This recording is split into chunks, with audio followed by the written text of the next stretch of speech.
Magandang araw mga ka-aerial defense, may ibabahagi na naman ako sa inyo. Dahil ngayong araw na ito ay may pag-uusapan tayo tungkol sa depensa, Pilipinas ipapadala ang mga eroplano at fighter jets para pigilan ang pambubuli ng China. Pero bago tayo magpatuloy, wag mo muna kalimutan mag-like, share and subscribe. Manatiling nakatutok sa aming channel para updated ka sa balitang militar at West Philippine Sea. Siniguro ng Philippine Air Force ang kahandaan nitong i-deploy ang mga air assets sa West Philippine Sea. Ito ay upang hindi na maulit pa ang pinakahuling Chinese harassment sa Baho de Masinloc, kung saan nagsagawa ng mapanganib na maniobra ang Chinese naval helicopter laban sa aircraft ng Bureau of Fisheries and Aquatic Resources na nagsasagawa ng Maritime Domain Awareness Flight. Ayon kay Philippine Air Force spokesperson Colonel Consuelo Castillo, kung hihilingin ang deployment ng mga air asset nito para suportahan ang iba pang mga operating aircraft, mapa-civilian man o military, nakahanda ang Philippine Air Force na sumuporta. Gayunpaman, bagaman mandato ng Air Force na magbigay suporta sa mga sasakyang panghimpapawid na nasa panganib, ang deployment aniya ng mga Air Force aircraft ay nakadepende pa rin sa guidance ng higher headquarters. Natanong din si Castillo kung maaaring i-deploy ang fixed-wing FA-50 light jet fighters at A-29B Super Tucano attack aircraft para magsilbing escort sa mga civilian maritime patrol plane. Ayon kay Castillo, handa ang Philippine Air Force na i-deploy ang mga fixed-wing airplane nito sa mga teritoryo ng bansa. To support any other aircraft that is in danger or in distress, to ensure the safety of any of our other government equipment, be it on air or on the ground. That's part of our mandate. But what's just critical here is the operational requirements, considering that's a different area from our operations. However, our aircraft, our helicopters are capable of ship deck operations. So if there's an available ship where our aircraft can safely land, we have been training with the Philippine Navy for ship deck operations, so that operations is possible. Pero yung pinaka-question ko lang is kung if may policy ba na pwedeng sumama yung aircraft ng Philippine Air Force para nga escortan natin para matiyak natin yung security ng mga ganong aircraft, kasi Cessna Caravan plane versus military helicopter yung nangyari po last time. Yeah, definitely that will require some operational considerations in terms of logistics, sustainment, because that's a very far area from the normal operating area for current helicopters right now. But if there will be future policies, definitely we have to consider a lot of things to ensure the operational readiness and sustainment of the operations of our aircraft. Remember, that's quite a huge distance from our usual area of operations. Inaresto ng Taiwanese Coast Guard ang mga Chinese crew ng isang cargo ship dahil umano sa pagputol ng mga internet cable sa ilalim ng dagat. Ang nasabing barko umano ay siyang nasa likod ng pagkaputol ng cable na nagkokonekta sa Taiwan at Penghu Island. Ayon sa Taiwan Coast Guard na ang cargo vessel na may tatak na flag of convenience ay may lula na 8 Chinese na crews. An orchestrated campaign, and we don't have to think very hard to think about who might be behind such a campaign, who would want to harass Taiwan in this way. I think that Taiwan now lives in is you have to now start thinking in terms of building your resilience against attacks like this.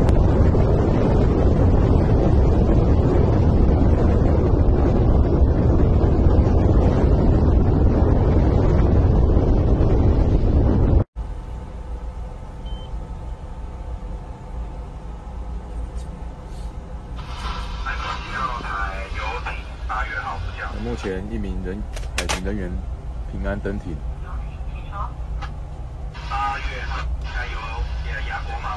目前第2名人员平安登艇，登上宏泰58号。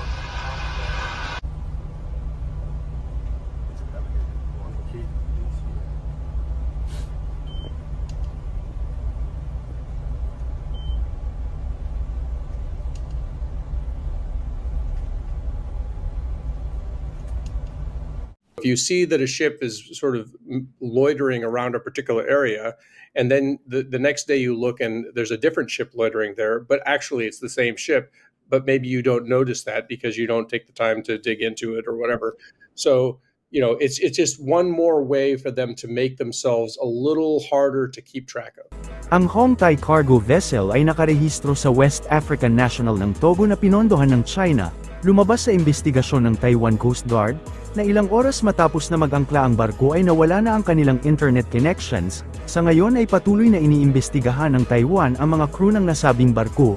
Ipinadala ng Taiwan ang puwersa nito kasunod ng anunsyo ng China na pagsasagawa ng live-fire drill sa labas ng isla. Ayon sa Taiwan Defense Ministry, kinundina din ng Taiwan ang naturang exercises ng China bilang mapanganib. Ayon sa ministry, nag-deploy ang China ng 32 aircraft sa palibot ng Taiwan bilang parte ng joint combat drill nito. At inanunsyo ang pagsasagawa ng live-fire exercises sa lugar na nasa 40 nautical miles lang ang layo mula sa timog na bahagi ng self-ruled island.